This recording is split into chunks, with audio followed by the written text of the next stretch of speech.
Assalamu alaikum wa rahmatullahi wa barakatuh.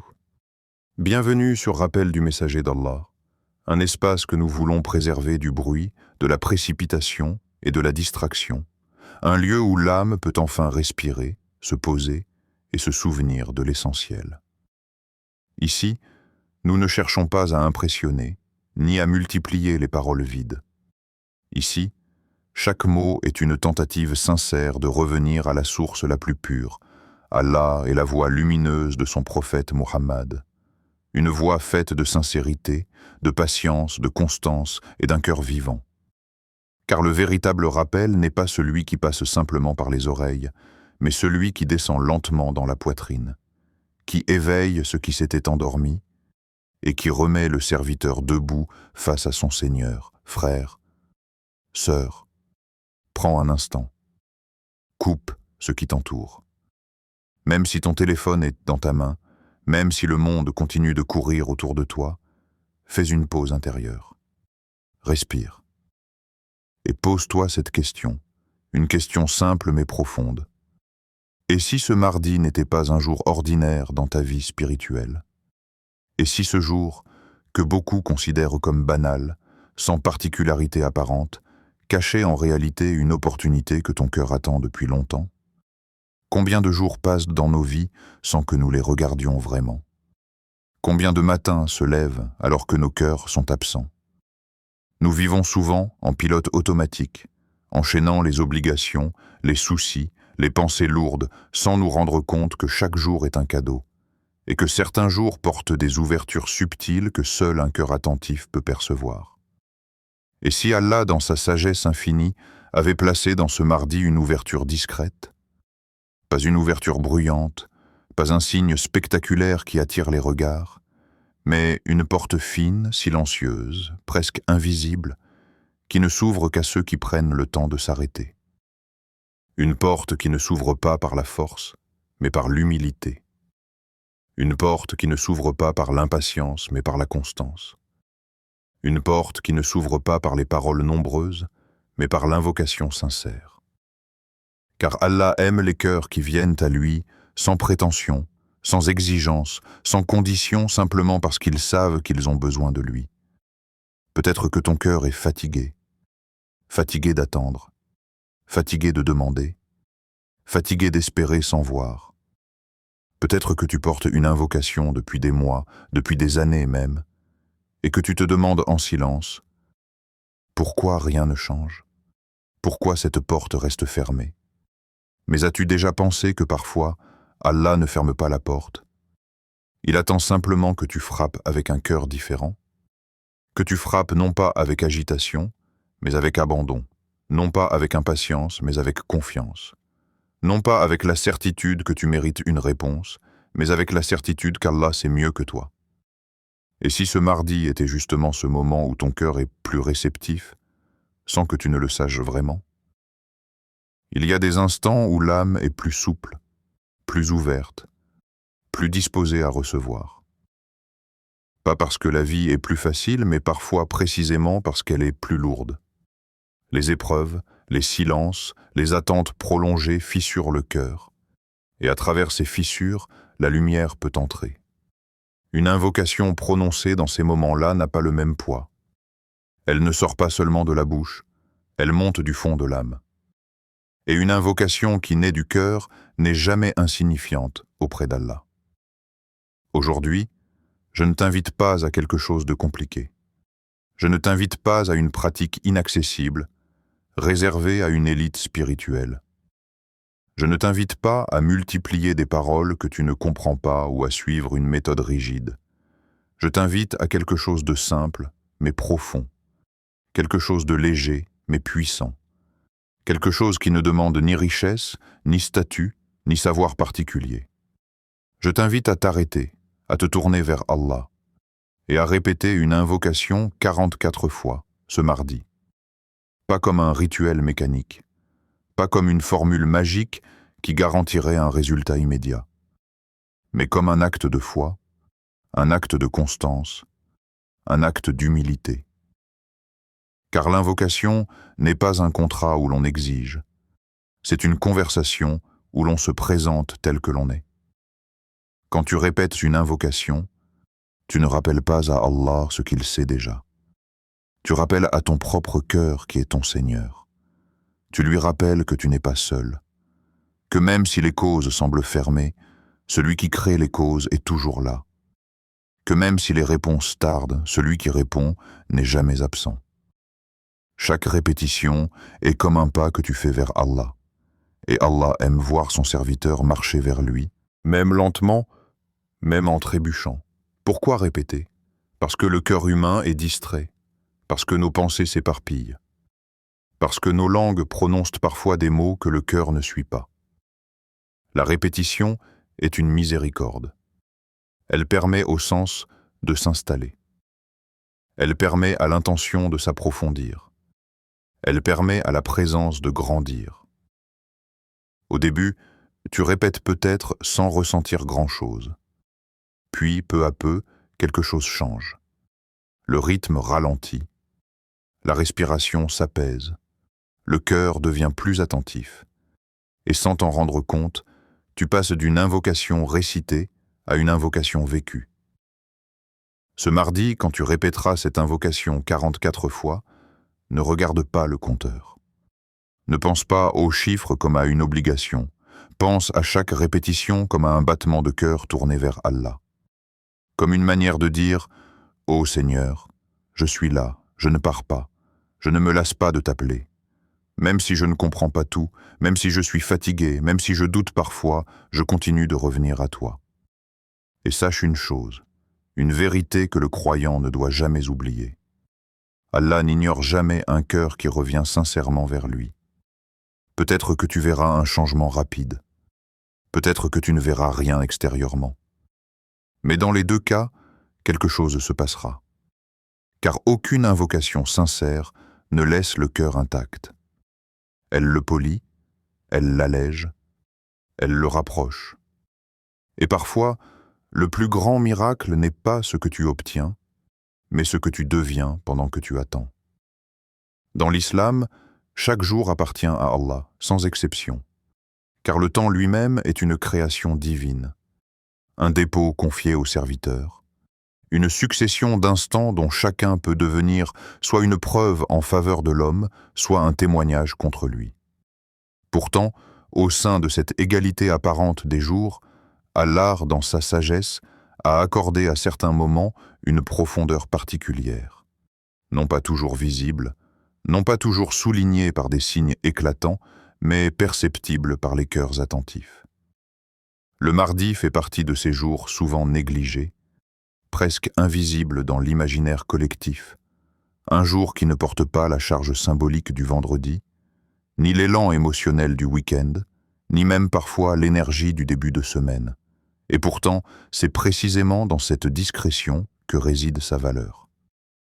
Le mardi est un jour de lutte intérieure, un jour où le croyant avance sans être porté par l'enthousiasme général, sans être soutenu par une atmosphère spirituelle collective évidente, un jour où il doit puiser dans ses propres réserves de foi pour continuer à se tourner vers Allah.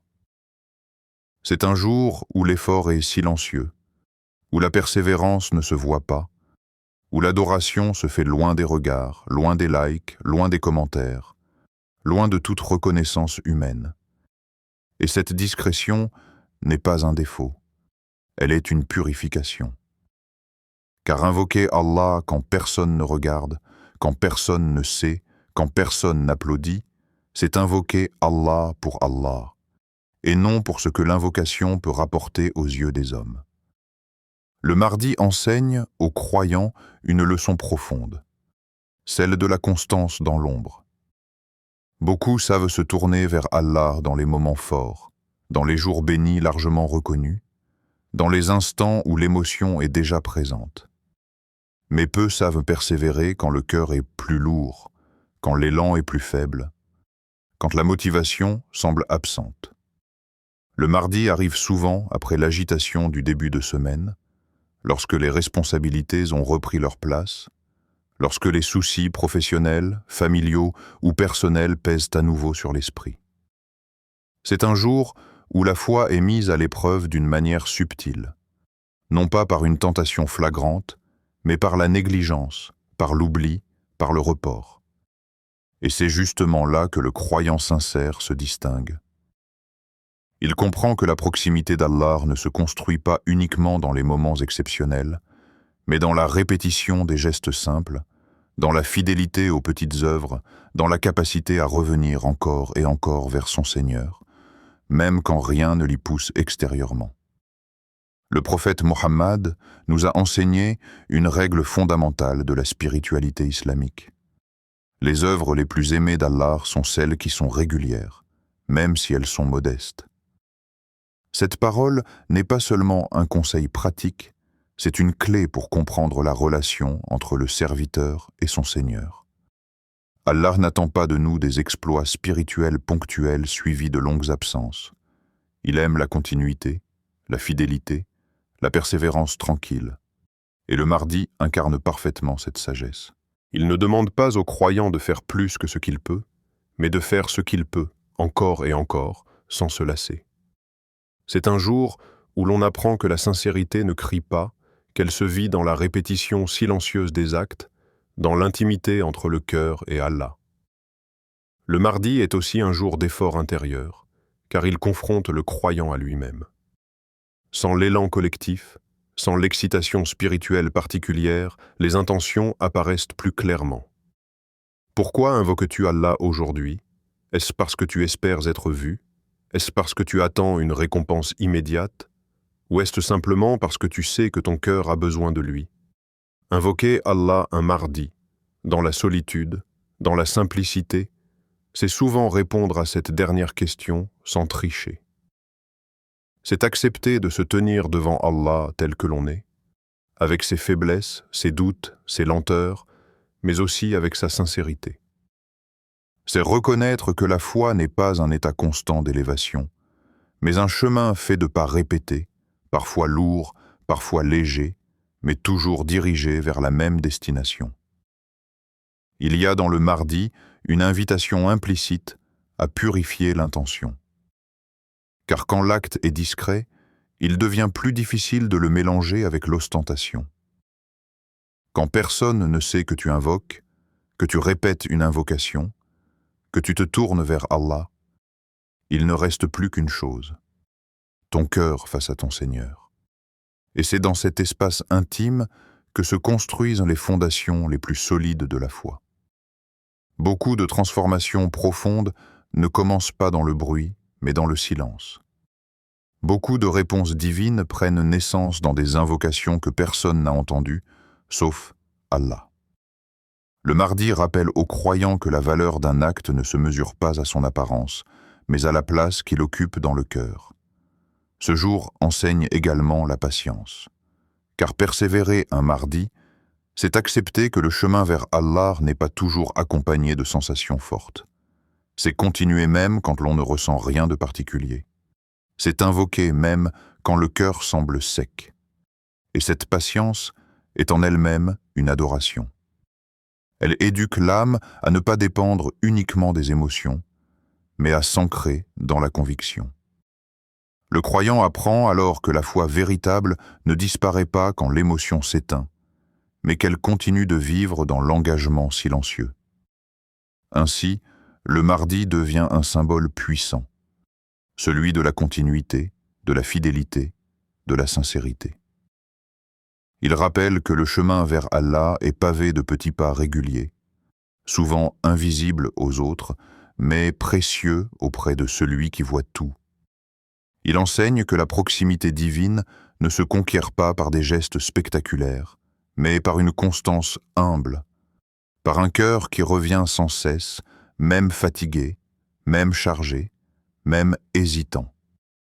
Et c'est dans cette fidélité discrète que le croyant construit une relation solide avec son Seigneur, une relation qui ne dépend pas des circonstances, mais de la certitude intérieure que, chaque jour, même le plus ordinaire en apparence, peut devenir un jour précieux lorsqu'il est offert à Allah.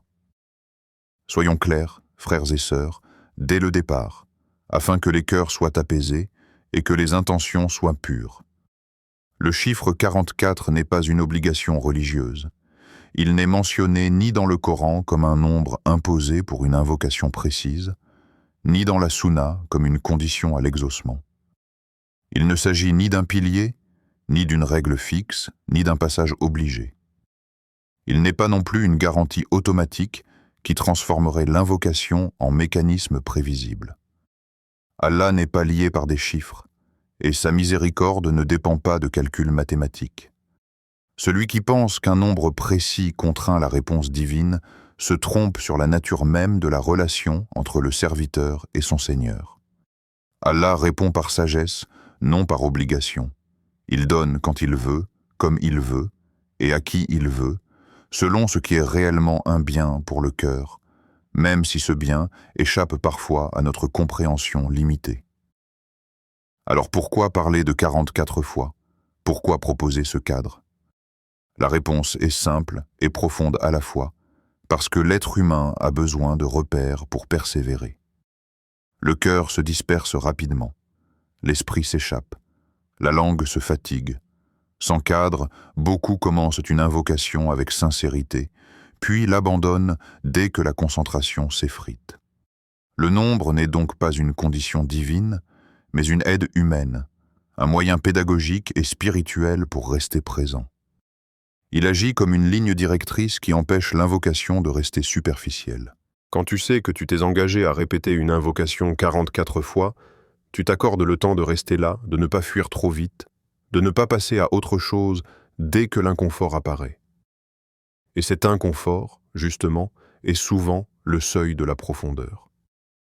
Répéter une invocation, ce n'est pas parler à Allah comme on récite une formule vide, c'est apprendre à rester. Rester malgré la distraction. Rester malgré la lassitude. Rester malgré l'absence immédiate de sensations. Car l'invocation n'est pas toujours accompagnée d'émotions fortes. Parfois, elle est sèche. Parfois, elle semble lourde.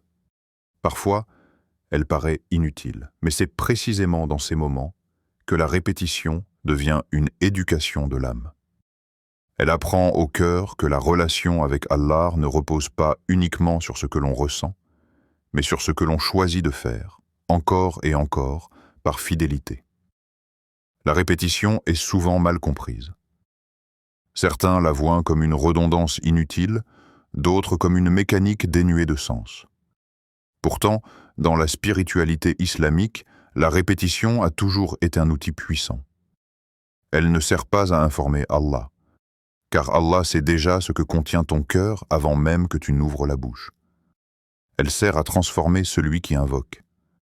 Chaque répétition est comme un coup de burin sur une pierre dure. Le premier coup ne change presque rien. Le deuxième non plus. Le 10e semble encore inutile. Mais à force de frapper au même endroit, la pierre finit par se fissurer. Le cœur fonctionne de la même manière. Les préoccupations, les peurs, les blessures, les doutes, tout cela forme une couche épaisse qui ne se dissout pas en une seule invocation. La répétition est ce travail patient qui prépare le terrain. Quand tu répètes une invocation 44 fois, quelque chose d'essentiel se produit. Au début, tu comptes. Tu fais attention aux chiffres. Tu surveilles ta langue. Puis, peu à peu, le comptage devient secondaire. La langue trouve son rythme. Le souffle s'adapte. Le cœur commence à écouter ce que la bouche prononce. Et c'est souvent à ce moment-là que l'invocation cesse d'être un simple acte vocal pour devenir une présence intérieure. Tu ne dis plus seulement « Oh Allah », tu te tiens devant lui. Tu ne demandes plus seulement, tu te confies. Tu ne récites plus, tu t'abandonnes. La répétition ressemble à quelqu'un qui frappe à une porte avec patience. Il ne frappe pas pour casser la porte, ni pour la forcer. Il frappe pour signaler sa présence. Il frappe pour montrer qu'il est là, qu'il attend, qu'il ne part pas. De la même manière, répéter une invocation, ce n'est pas exiger une réponse immédiate, c'est dire à Allah, « Ô Seigneur, je suis là. » Même si la réponse tarde, même si je ne comprends pas ta sagesse, je reste à ta porte. Et rester à la porte d'Allah est en soi une adoration immense. Beaucoup frappent une fois, puis s'éloignent. Peu restent. Il est important de comprendre que la répétition n'a pas pour but principal de changer la décision divine, mais de changer la posture du serviteur. Elle transforme l'impatience en patience. Elle transforme l'angoisse en remise confiante. Elle transforme l'agitation en sérénité. À force de répéter une invocation, le cœur cesse peu à peu de s'accrocher aux causes visibles pour se tourner vers la cause des causes. Il apprend que, même si la situation extérieure ne change pas immédiatement, la relation avec Allah, elle, est en train de s'approfondir. Et cette relation est souvent le prélude à des transformations plus grandes, visibles ou invisibles. Le chiffre 44 dans ce contexte devient un simple support, un cadre qui permet à cette transformation de s'opérer. Il n'a pas de pouvoir en lui-même. Ce qui compte, ce n'est pas d'atteindre exactement ce nombre, mais d'entrer dans l'état intérieur que la répétition favorise. Si le cœur s'arrête avant, si l'attention se perd, le nombre n'a plus de sens. Mais si le cœur est présent, si l'intention est sincère, alors chaque répétition devient une élévation, même si personne ne la voit, même si personne ne l'entend.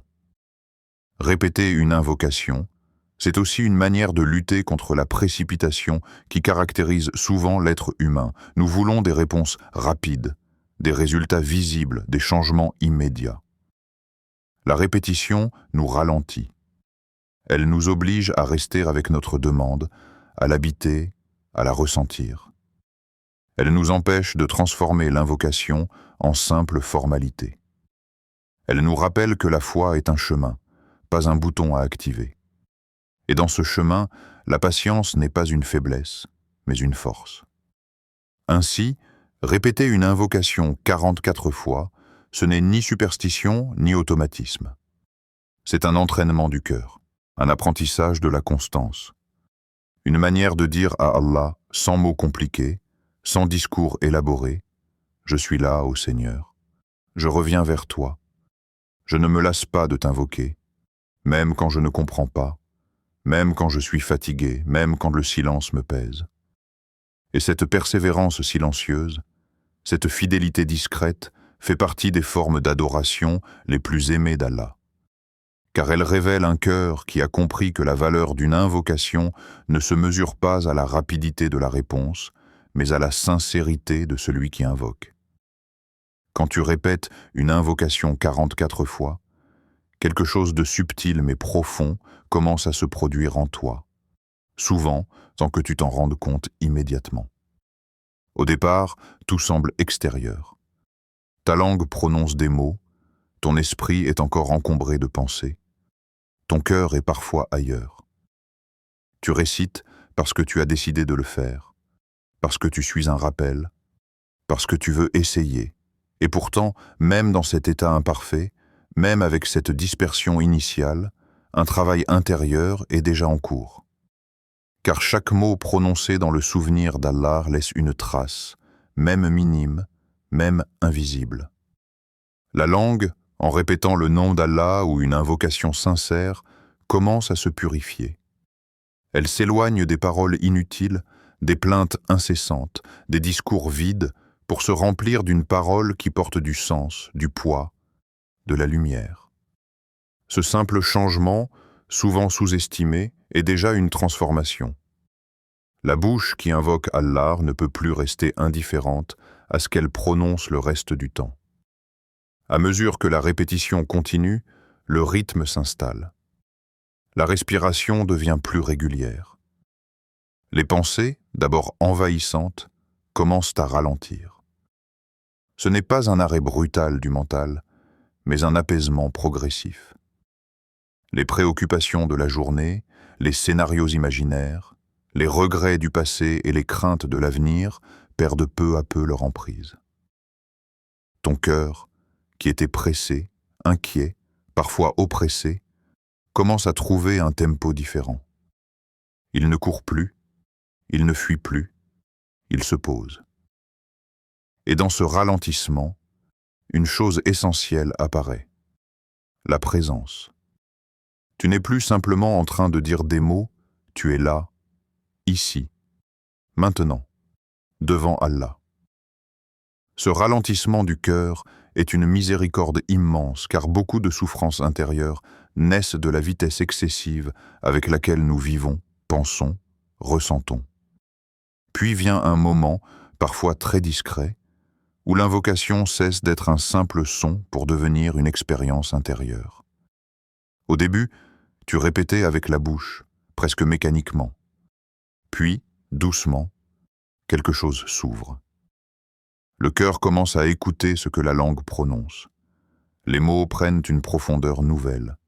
Ils ne sont plus seulement compris intellectuellement, ils sont ressentis. Et c'est là que l'esprit commence à se détacher du bruit du monde. Non pas parce que les problèmes ont disparu, non pas parce que les responsabilités se sont évaporées, mais parce qu'ils ont cessé d'occuper toute la place.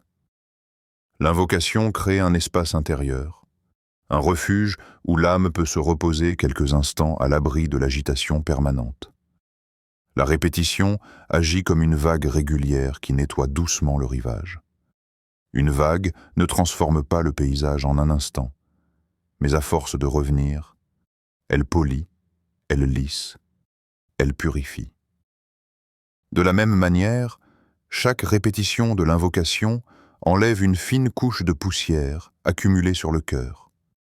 Cette poussière peut être faite de peur, de colère, de déception, de culpabilité ou simplement de fatigue spirituelle. Tu ne la vois pas tomber, tu ne ressens pas toujours son départ, mais peu à peu, ton intérieur devient plus clair, plus respirable. Et dans cet espace purifié, la foi peut à nouveau circuler. Il arrive alors un moment particulier, un moment que beaucoup reconnaissent, sans toujours savoir le nommer. Ce n'est plus toi qui récites l'invocation, c'est comme si l'invocation te portait. Les mots coulent sans effort. Le comptage devient presque inutile. Le cœur n'est plus dispersé, il est engagé.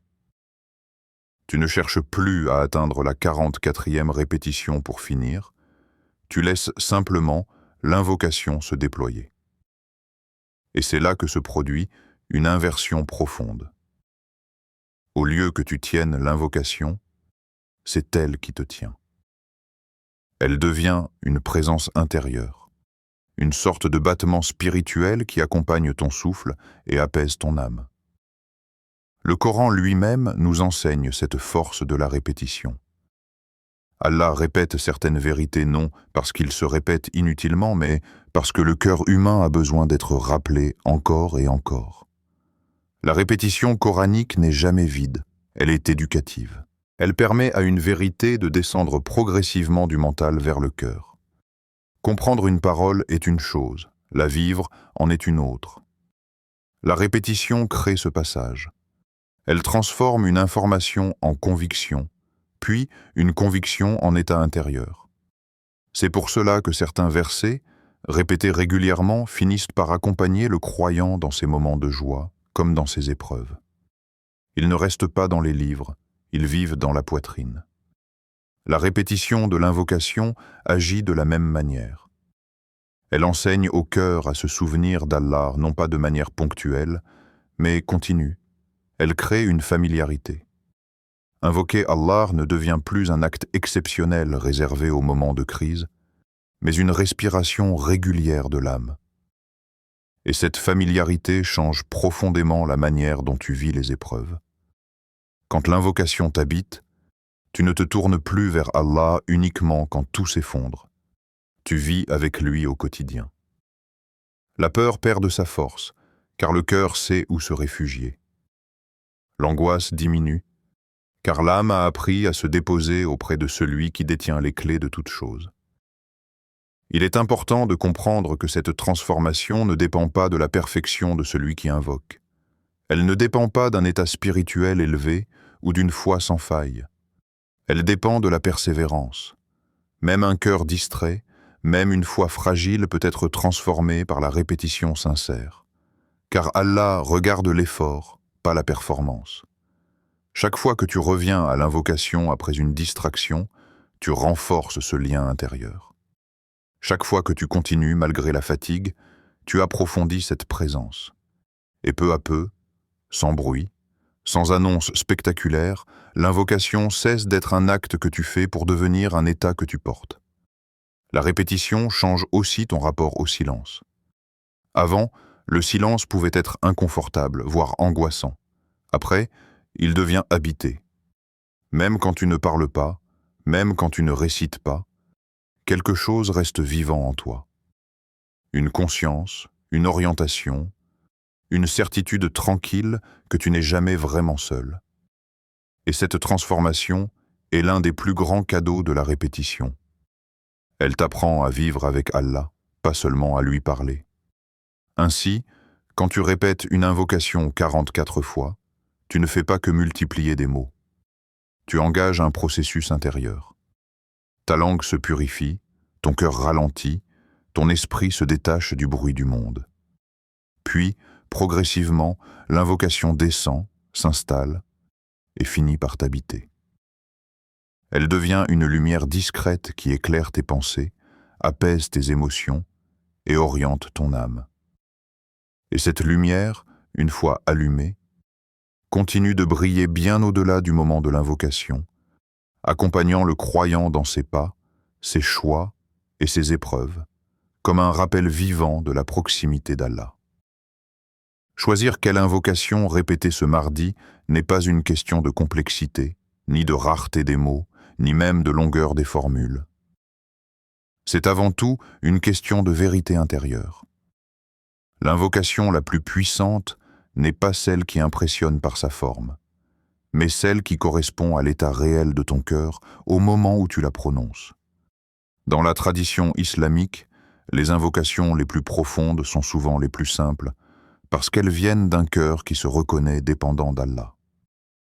Lorsque tu choisis une invocation authentique, issue du Coran ou de la Sunna, tu ne choisis pas seulement des mots justes, tu entres dans une chaîne de lumière qui relie ton cœur à celui des prophètes et des croyants qui t'ont précédé. Ces paroles ont été prononcées dans des moments d'épreuve, de solitude, de gratitude ou de détresse, et elles portent encore aujourd'hui la trace de cette sincérité originelle. Parmi ces invocations simples et profondes, Astaghfirullah occupe une place particulière. Demander pardon à Allah n'est pas seulement reconnaître ses péchés apparents, c'est aussi reconnaître ses manquements invisibles, la négligence, l'oubli, l'orgueil discret, la faiblesse de la constance. Quand tu répètes « Astaghfirullah » calmement, 44 fois, tu nettoies le cœur avant même de lui demander quoi que ce soit. Le pardon ouvre des portes que la simple demande ne peut parfois pas ouvrir. Il allège l'âme, il apaise la conscience, il restaure la relation avec Allah. Beaucoup cherchent des solutions extérieures à leur blocage, alors que la première clé réside souvent dans l'istighfar sincère. Chaque répétition devient alors une reconnaissance humble. « Ô Seigneur, je ne suis pas parfait, mais je reviens vers toi. » Une autre invocation profonde à répéter est « Hasbi Allahu la ilaha illa huwa ». Cette parole est un acte de tawakkul pur, une déclaration intérieure de confiance. La répéter, c'est apprendre à lâcher prise. C'est dire à Allah, sans détour, « Tu me suffis. Même si les causes me manquent, même si les issues me sont cachées, tu es suffisant pour moi. » Quand cette invocation est répétée avec présence, elle transforme peu à peu la peur en remise confiante. Elle rééduque le cœur à ne plus s'accrocher excessivement aux moyens visibles, mais à celui qui crée les moyens. Ce n'est pas une fuite de la responsabilité, c'est une réorientation intérieure. Tu continues d'agir, mais ton cœur cesse d'être prisonnier de l'issue. Et cette liberté intérieure est l'un des fruits les plus précieux de l'invocation. La prière sur le prophète « Allahumma salli ala Muhammad » est également une invocation d'une profondeur immense. Beaucoup la répètent sans mesurer sa portée spirituelle. Envoyer des bénédictions sur le messager d'Allah, c'est se relier à la source de la guidance, c'est purifier sa propre invocation. Car les savants ont enseigné que la salate sur le prophète est une cause d'acceptation des doigts. Elle apaise le cœur, illumine la langue et rappelle aux croyants la voie droite dans les moments de confusion. Répéter cette invocation 44 fois ce mardi, c'est inviter la lumière prophétique dans son quotidien. C'est demander à Allah de faire descendre sa miséricorde sur celui qui nous a montré le chemin vers lui. Mais au-delà de ces formules connues, il y a aussi les invocations prophétiques liées aux épreuves spécifiques. L'islam ne propose pas une spiritualité abstraite, détachée de la réalité. Chaque épreuve humaine trouve écho dans une invocation enseignée par le prophète. L'angoisse, la tristesse, l'injustice, la peur, la solitude, toutes ces réalités ont été vécues par les prophètes et les pieux.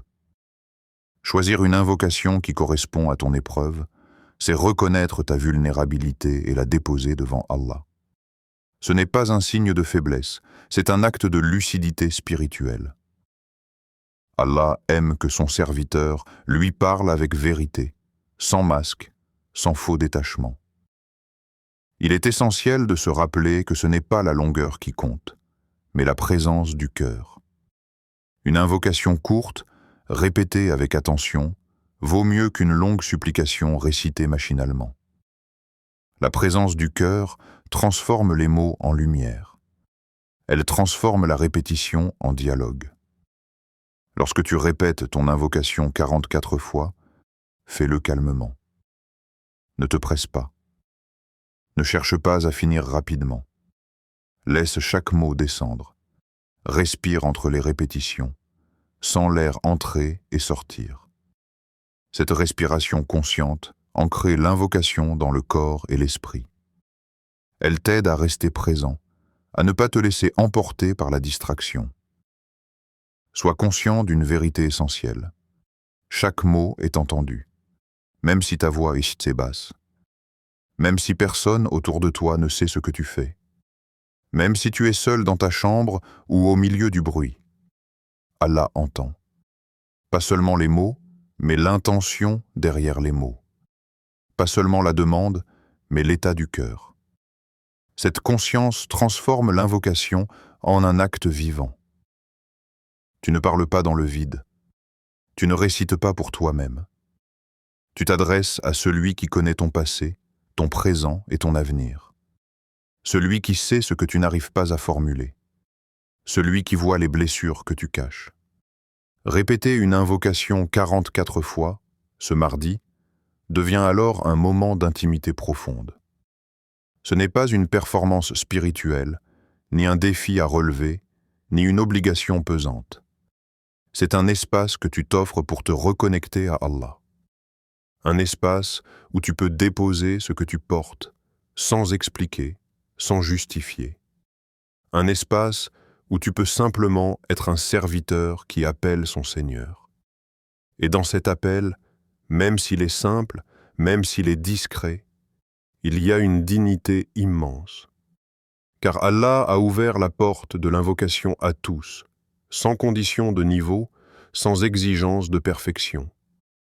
Il suffit d'un cœur présent et d'une langue sincère. Ainsi, choisis ton invocation avec soin, non pas selon ce qui impressionne, mais selon ce qui te ressemble. Répète-la 44 fois, avec calme, avec conscience, avec humilité. Laisse-la résonner en toi. Laisse-la travailler ton cœur. Et souviens-toi que, dans l'invocation, ce qui compte n'est pas seulement ce que tu demandes, mais la relation que tu nourris avec celui à qui tu t'adresses. Beaucoup de cœurs invoquent Allah avec une attente précise, un changement visible, une situation qui se débloque, une épreuve qui disparaît. Et il n'y a aucun mal à cela, car Allah lui-même nous a ordonné de l'invoquer. Mais la sagesse divine agit souvent d'une manière plus subtile, plus profonde, plus durable. Avant même que la situation extérieure ne change, Allah commence par travailler l'intérieur du serviteur. Une angoisse qui pesait depuis longtemps commence à s'alléger, non parce que le problème est résolu, mais parce que le cœur a trouvé un refuge. Une patience naît là où il n'y avait auparavant que l'impatience et la colère. Une confiance revient, non pas en soi, mais en Allah et en sa gestion parfaite des affaires. Et surtout, un cœur qui était au bord du désespoir retrouve l'espérance, cette certitude douce que rien n'est perdu tant qu'Allah est là. Ces transformations intérieures sont souvent les premières réponses à l'invocation, même si beaucoup ne les reconnaissent pas. Pourtant, un cœur apaisé vaut parfois plus qu'une solution immédiate. Et lorsque ce cœur devient prêt, solide, confiant, alors Allah ouvre parfois des portes que le serviteur ne voyait même pas, des portes qu'il n'aurait jamais osé demander. C'est pourquoi il faut se rappeler une vérité essentielle. Le retard n'est pas un refus, le silence n'est pas un abandon. C'est une sagesse divine qui façonne le cœur avant de changer le destin. Le prophète a enseigné une règle fondamentale qui devrait apaiser chaque cœur inquiet. Aucune invocation sincère n'est jamais perdue.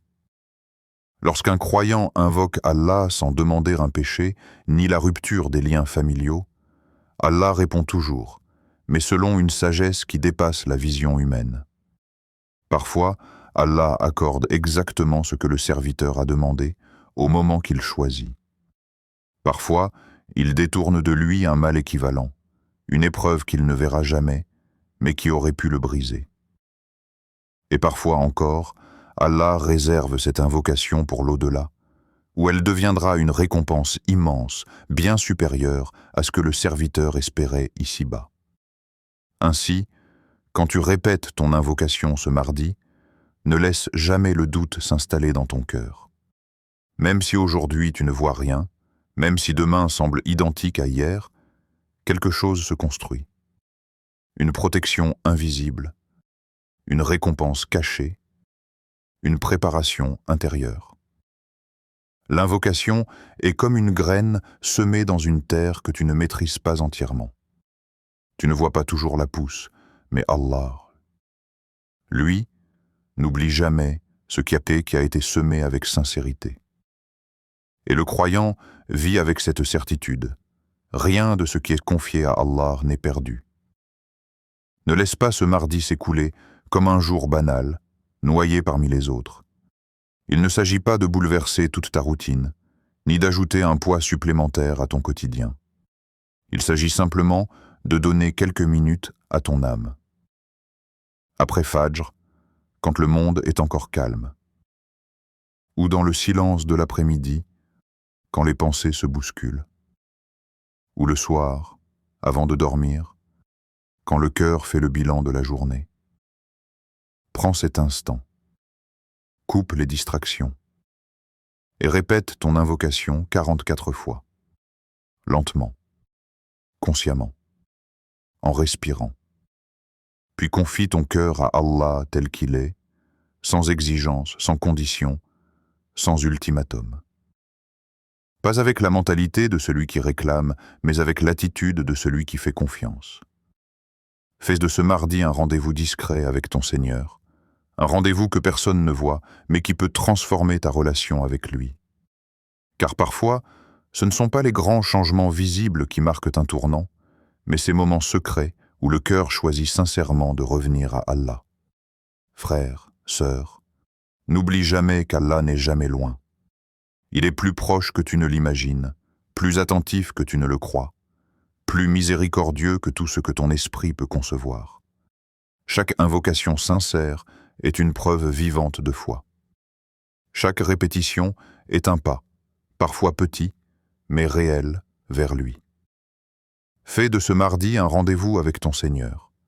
Un rendez-vous sans bruit, sans mise en scène, mais rempli de sens. Écris en commentaire. Je ferai cette invocation 44 fois ce mardi, Inch'Allah. Et invoquons les uns pour les autres, afin qu'Allah éclaire nos cœurs, nous rapproche de lui et nous fasse mourir sur la voie bénie de son messager. Barakallahu fikum.